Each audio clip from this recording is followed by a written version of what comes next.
that no one really knows about me is that when I was 17 years old, I used to live in a primary school. Completely legally, but I did used to live in a primary school in a classroom with a whiteboard and everything. In the UK, there is a scheme where like council run buildings, when they're empty and they're not used anymore, can then be rented out to people at like super cheap rates.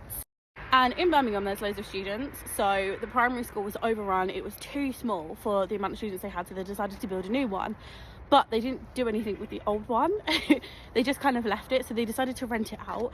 And it's not like a normal tenancy, it's called a guardianship tenancy, where basically you are the guardian of the property, but as well you can kind of be evicted at any kind of point when the council wants to take back the property. And honestly, for me at 17 on an apprenticeship earning £2.19 an hour, this was a complete steal and a bargain, because I got a huge classroom that had like a whiteboard, a sink in it. It was literally huge for £250 a month. That included all of water, electricity, gas. It had a washing machine and tumble dryer at the property as well, so it made it a lot easier for me. Now I do have to say it was probably one of the creepiest things I've ever done in my entire life though, because the school was so big and not every single room had like tenants in it, which meant that often at night you heard like noises, and it kind of made me feel like the place was like haunted or something, even though it wasn't. It was just a bit creepy because it was so empty. And when I lived there was even a gymnast who used to live there too, someone who performed in the circus. And so in the like school's gymnasium, she set up all of these like equipments and ropes hanging from the ceiling,